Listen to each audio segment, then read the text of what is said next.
اعوذ باللہ من الشیطان الرجیم بسم اللہ الرحمن الرحیم۔ تمام سننے والوں کو السلام علیکم۔ ربی اشرح لی صدری ویسر لی امری واحلل عقدۃ من لسانی یفقہوا قولی۔ آیت مبارکہ جو سورۃ فاتحہ کی آخری آیت مبارکہ کے دوسرا حصہ جو اسی کا ہم ترجمہ اور تفسیر جانیں گے کہ غیر المغضوبی کہ جن پر تو نے غضب کیا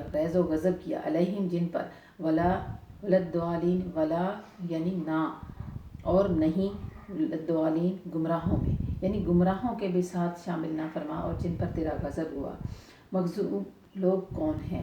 یہ ان کی راہ جن پر غضب و غضب غصہ اللہ تعالیٰ کا ہوا، جن کے ارادے فاسد ہو گئے، حق کو جان کر بھی اس سے وہ ہٹ گئے اور غلط راستوں پہ لوگوں کے طریقوں سے بھی ہمیں بچا لے، جو سرے سے علم ہی نہیں رکھتے، مارے پھرتے ہیں، راہ سے بھٹکتے ہوئے ہیں، حیران و سرگرداں ہیں اور راہ حق کی طرف رہنمائی نہیں کیے جاتے۔ اور لا کو دوبارہ لا کر کلام کی تاکید کرنا یہ اس لیے ہے کہ معلوم ہو جائے کہ یہاں دو غلط راستے ہیں، ایک یہود کا اور دوسرا نصارہ کا، یعنی کرسچن جو لوگ ہیں ان کا غلط راستہ ہے۔ حضرت عمر بن خطاب رضی اللہ تعالیٰ عنہ جو ہیں ان کا بھی یہ فرمان مبارک ہے کہ اہل ایمان کا تو طریقہ یہ ہے کہ حق کا علم بھی ہو اور حق پر عمل بھی ہو، یہ دونوں طریقے ہوں تو تب جا کر انسان بچتا ہے۔ اور یہودیوں کے ہاں علم نہیں اور نصارہ کے ہاں عمل نہیں ہے، اس لیے کہ باوجود عمل کے علم کو چھوڑنا سبب ہے غضب کا۔ گو ایک چیز کا قصد تو کرتے ہیں لیکن اس کے صحیح راستہ کو نہیں پا سکتے، اس لیے ان کا طریقہ کار غلط ہے، وہ اتباع حق سے ہٹے ہوئے ہیں۔ یوں تو غضب اور گمراہی ان دونوں جماعتوں کے حصہ میں ہیں، لیکن یہودی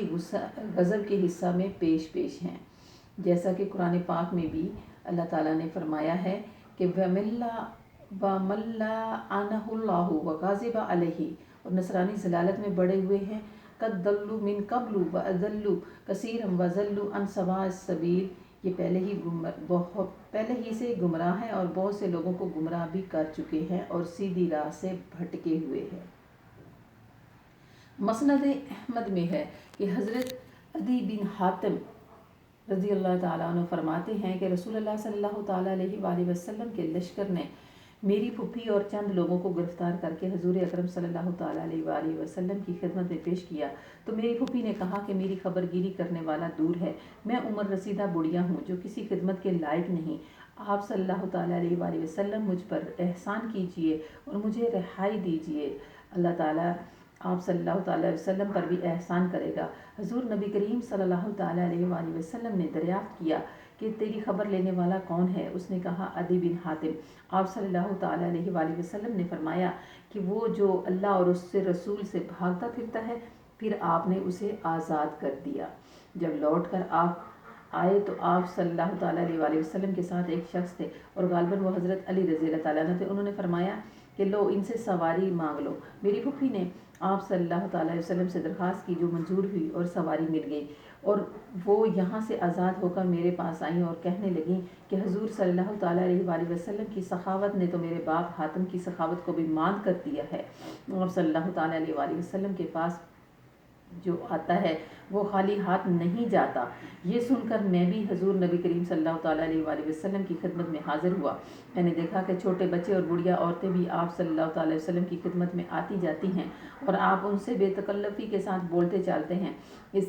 اس بات نے مجھے یقین دلا دیا کہ کیسر و کسرا کی طرح بادشاہت اور وجاہت کی طلب کرنے والے نہیں۔ آپ صلی اللہ تعالیٰ علیہ وآلہ وسلم نے مجھے دیکھ کر فرمایا عدی لا الہ الا اللہ کہنے سے کیوں بھاگتے ہو؟ کیا اللہ کے سوا اور کوئی عبادت کے لائق ہے؟ اللہ اکبر کہنے سے کیوں منہ موڑتے ہو؟ کیا اللہ عز و جل سے بھی بڑا کوئی ہے؟ مجھ پر ان کلمات نے، آپ صلی اللہ علیہ وسلم کی سادگی نے اور بے تکلفی نے ایسا اثر کیا کہ میں فوراً کلمہ پڑھ کر مسلمان ہو گیا، جس سے آپ صلی اللہ تعالیٰ علیہ وآلہ وسلم بہت خوش ہوئے اور فرمانے لگے مغضوب علیہم سے مراد یہود ہے، ضالین سے مراد نصارہ ہیں۔ اور ایک اور حدیث میں حضرت عدی کے سوال پر حضور نبی کریم صلی اللہ تعالیٰ علیہ وآلہ وسلم نے بھی اس کی تفسیر ارشاد فرمائی تھی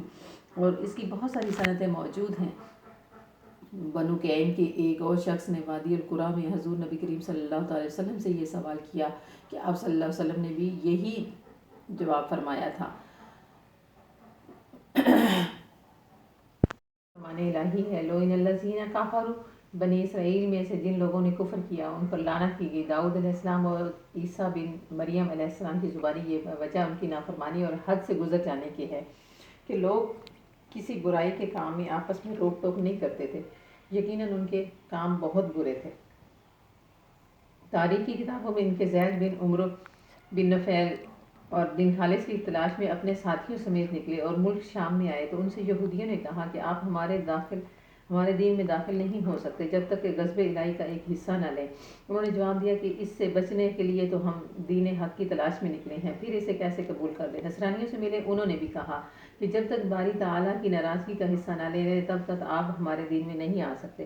انہوں نے کہا کہ ہم بھی یہ نہیں کر سکتے، چنانچہ وہ اپنی فطرت پر ہی رہے، بتوں کی عبادت کرتے رہے اور قوم کا دین چھوڑ دیا، لیکن یہودیت اور نصرانیت اختیار نہ کی۔ البتہ زید کے ساتھیوں نے عیسائی مذہب قبول کر لیا، اس لیے کہ یہودیوں کے مذہب سے یہ ملتا جلتا تھا اور انہی میں حضرت برقہ بن نوفل تھے۔ انہیں نبی کریم صلی اللہ تعالیٰ علیہ وآلہ وسلم کی نبوت کا زمانہ ملا اور ہدایت الہیہ نے ان کی رہبری کی اور یہ حضور نبی کریم صلی اللہ تعالیٰ علیہ وآلہ وسلم پر ایمان لائے اور جو وحی اس وقت تک اتری تھی اس کی انہوں نے تصدیق کی تھی۔ یہ سورۃ فاتحہ کا جو ہم نے ترجمہ پڑھا ہے یہ نہایت مبارک اور کارآمد سورۃ مبارکہ ہے۔ یہ 7 آیات ہیں اور اللہ تعالیٰ کی حمد اور بزرگی اور اس کی ثنا اور صفت ہے، اس کے پاکیزہ ناموں کا ہے اور بلند و بالا صفتوں کا ہے، ساتھ ہی قیامت کے دن کا بھی ذکر ہے اور بندوں کو ارشاد بھی ہے کہ وہ اس مالک سے سوال کریں، اس کی طرف تضرع و زاری کریں، اپنی مسکینی اور بے کسی کا بھی اقرار کریں اور اس کی عبادت خلوص کے ساتھ کریں، اس کی توحید اور الوہیت کا اقرار کریں اور اس کے شریک نظیر مثل سے پاک اور برتر جانے، صراط مستقیم کی اس پر ثابت قدمی کی اس سے مدد طلب کریں۔ یہی ہدایت انہیں قیامت کے والے دن پل صراط سے پار اتارے گی اور نبیوں، صدیقوں اور صالحوں کے پڑوس میں جنت الفردوس میں جگہ دلوائے گی۔ ساتھ ہی اس صورت میں نیک اعمال کی ترغیب بھی ہے اور قیامت کے دن نیکوں کے ساتھ ملنے اور باطل راہوں سے چلنے سے ڈراوا بھی ہے تاکہ قیامت اور سورۃ فاتحہ جو ہے یہ ہمارے لیے بہت کارآمد ہے کہ جیسے موت کے علاوہ تمام بیماریوں کی اس میں شفا ہے۔ کوئی بھی بیمار ہو اسے 11 دفعہ پڑھ کر پانی پر دم کر کے پلائیں اور اول و آخر درود پاک پڑھیں تو اللہ پاک کے کرم اور فضل سے وہ شفا یاب ہو جاتا ہے۔ تو اللہ تعالیٰ ہمیں صحیح طرح سے حق بولنے، سننے اور سمجھنے کی توفیق عطا فرمائے اور جو فیوز و برکات ان آیات میں چھپی ہوئی ہیں ان کو ہمیں ظاہر فرما دے اور ہمیں عقل سلیم عطا فرمائے۔ وما علینا الا البلاغ۔